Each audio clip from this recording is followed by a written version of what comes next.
In this video, we're going to try to determine whether or not this series converges or diverges. Anytime we see this exponential piece in there, our best bet is usually the ratio test. So we're going to try applying the ratio test to see what we can figure out.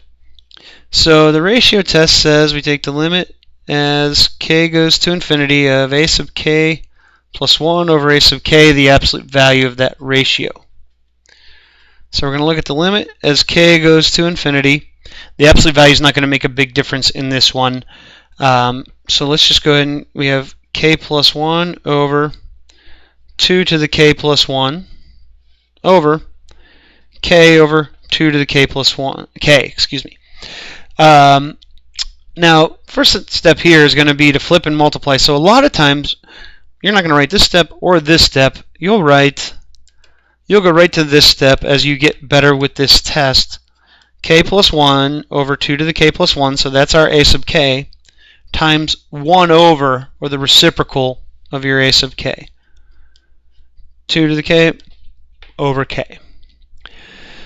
Like I said, you'll see that quite a bit. And again, I don't have the absolute values anymore because this is always going to be positive, so I'm not concerned about that.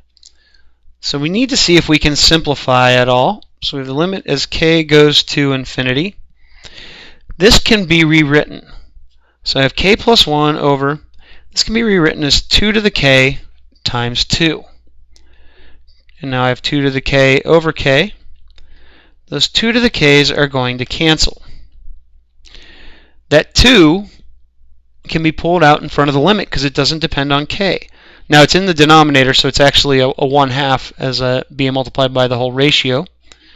Limit as k goes to infinity of k plus 1 over k.